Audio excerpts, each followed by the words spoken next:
internet comme ça point info heureux de vous retrouver di rafetlu encore une fois seen ànd ak votre chaîne leader te nag ñu ngi fii ci CFPT Dakar Sénégal Japon fi nga xamante ne tey nag spécial olympique moo ñu fi woo di clôturer li nga xamante ne moom mooy ces Jeux nationaux d'athlétisme, de football et de boccia. ñu woon fii di jouer li nga xamante ne moom mooy les demi-finales ak finale de football unifié bi nga xamante ne finalement l'équipe de Ziguinchor moom moo ko mujj remporté au tour bi face à cette équipe de Yeumbeul qui était champion en titre.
Je m'appelle Eftimios Georges Kostopoulos, je suis l'ambassadeur de Grèce. Écoutez, je suis toujours frappé par l'esprit et la qualité du travail fait par Special Olympics Sénégal.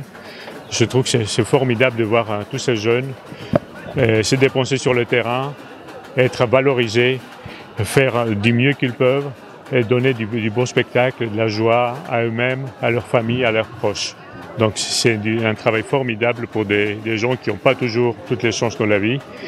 Et c'est pour ça aussi que nous sommes très heureux d'être des partenaires de Special Olympics Sénégal. Depuis maintenant quelques mois, mon ministre lui-même était là en février où on a fait une première contribution à Special Olympics Sénégal. Dans une magnifique petite cérémonie qu'on a fait au stade Léopold Sédar Senghor à l'époque. Et aujourd'hui, je suis très très heureux de revoir que la vie reprend avec des championnats, avec des sélections et en vue de Berlin où il y aura effectivement le championnat mondial. Donc je suis donc d'autant plus heureux dans cette perspective-là parce qu'il y a des besoins, parce qu'il faut aider tous ces enfants-là de pouvoir faire une nouvelle contribution aujourd'hui. Et donc c'est une magnifique occasion pour moi de revenir et de revoir tous les gens de Special Olympics qui font un travail formidable. On a une politique, je peux vous dire qu'on a une politique mondiale d'accompagner la jeunesse et le sport par des différentes actions à travers le monde. C'est une des spécialités qu'on a fait. Vous savez, la Grèce est le pays de l'olympisme aussi. C'est le pays où on avait les Jeux olympiques classiques, mais c'est le pays qui a été très associé aussi au retour de l'olympisme en temps moderne. C'était à Athènes qu'il a eu le premier Jeux olympiques modernes aussi, en 1896. Donc c'est un domaine qui nous intéresse beaucoup. Et en l'occurrence, ayant des informations sur le bon travail fait par Special Olympics Sénégal, c'est ça qui nous a motivés à nous associer à Special Olympics Sénégal pour les aider, les appuyer sur leur travail. Bon, cette collaboration, déjà, c'est dans le cadre de, comme vous le savez, Toyota, qui est une marque mondiale et leader sur le marché de l'automobile. Donc, on s'est dit qu'aujourd'hui, il y a des politiques mises en place par le représentant CFA au Sénégal, qui est un concessionnaire automobile, qui œuvre aujourd'hui pour accompagner la jeunesse sénégalaise dans sa politique avec en collaboration avec l'État du Sénégal. Parce que si vous voyez et que vous regardez les journaux télévisés, il y a pas mal d'activités qui prouvent qu'aujourd'hui il y a une parfaite collaboration entre l'État du Sénégal et CFAO Motor Sénégal. Donc c'est la raison pour laquelle nous avons jugé judicieux d'accompagner cette jeunesse aujourd'hui en collaboration ou en partenariat avec Special Olympique Sénégal. Juste pour accompagner les jeunes aujourd'hui, c'est juste ça. Effectivement, c'est toute une continuité. Bon, là, comme je vous l'ai expliqué, nous sommes là en tant qu'invités. Il y a des démarches qui seront en cours et des négociations. Mais ce que je peux vous dire pour ne pas aller trop loin, comme il y a des clauses, je préfère ne pas rentrer dans les trucs parce qu'il y a des rencontres prévues afin de définir exactement la nature de cette collaboration. Okay,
Bonjour, c'est Ibra Sow, le responsable de la commission de football des spéciales olympiques au niveau national et le responsable de l'équipe nationale de football au niveau des spéciales olympiques. D'accord, vous venez de jouer la finale, les demi-finales et la finale de la compétition du football unifié. Dites-nous, quel est le bilan que vous tirez de ces tournois-là? Oui, c'était juste un championnat qui a été organisé donc, au niveau national pendant 3 mois. Aujourd'hui, on est en train de boucler avec les demi-finales et la finale du championnat de football unifié. Et nous sommes très satisfaits par rapport à ces résultats qu'on a eus parce que les équipes étaient prêtes tactiquement, ils ont très bien joué, les coachs aussi ont bien fait par rapport à l'organisation des textes des spéciales olympiques parce que nous nous basons sur les textes des spéciales olympiques internationales pour pouvoir jouer nos championnats de football. Et sur ce, ils ont respecté le règlement. Et le bilan que nous tirons, donc durant tout le championnat, on faisait une détection pour pouvoir faire une sélection nationale au niveau de l'équipe nationale de football qu'on va amener au Berlin en 2023. Oui, parce que le Sénégal, plus 4 partenaires qui vont nous accompagner au niveau de l'équipe nationale. Êtes-vous confiant par rapport à... Je suis très confiant et je suis très satisfait des résultats qu'on a eus pour cette journée d'aujourd'hui. Merci. Voilà, merci beaucoup. Moi, je m'appelle Hassan Thiam. Je suis responsable des sports au niveau des spéciales olympiques. Bilan satisfaisant. Vraiment, nous sommes vraiment contents par rapport aux 3 journées qu'on a organisées. Parce qu'on a organisé une consultation médicale pour voir l'aptitude des athlètes qui doivent participer au 9e championnat national de spéciales olympiques. On l'a fait au niveau de la Grosse et on a fait de l'athlétisme hier. On a fait le divisionning et on a donné les meilleurs ont gagné, on les a récompensés tous comme le slogan de spécial olympique, que tout le monde participe, tout le monde gagne et les meilleurs ont été récompensés. Et cette fois-ci aussi dimanche, aujourd'hui 18, on est venu ici au niveau du 6S pour faire les finales du championnat unifié le football avec les 4 équipes que vous avez vues tout de suite ici entre Yeumbeul, entre Yeumbeul, Ziguinchor, Kaolack et Léopold Sédar Senghor. Et vraiment, l'équipe de Ziguinchor a remporté le trophée avec beaucoup de satisfaction. Donc tout juste pour vous dire cette 9e édition des championnats nationaux de Special Olympics. L'objectif, c'était essayer de sélectionner les 34 athlètes qui doivent participer aux Jeux mondiaux de Berlin. Et ça nous a permis de mieux les regarder parce qu'on avait déjà fait une présélection, on avait en amont fait quelque chose, mais cette fois-ci, on est sûr maintenant des personnes qui vont représenter le programme de Special Olympics Sénégal à partir de Dakar. Et il y aura aussi des regroupements qu'on va essayer d'organiser d'ici avant le mois de juin. Chaque mois, on doit organiser 2 regroupements pour essayer de les mettre en forme. Athlétisme, def football, def boccia, def natation, def loolu yëpp nan pour ñu mën a def benn sélection boo xam ne daf ñuy permettre ñu mën a yóbbu 34 xam nga ñu koy waxee ci wolof 34 athlètes yoo xam ne dañu war a représenter programme équipe Special Olympics. Vraiment kontaan nañ boog bu baax defoon nañ benn présélection mooy wuuruñu woon mais cette fois-ci yëf yi leer na suñu bopp ba nga xam ne léegi xam nañu exactement ban équipe la ñu war a mën a yóbbu ñan la ñu war a mën a yóbbu pour ñu mën a défendre couleur spécifique.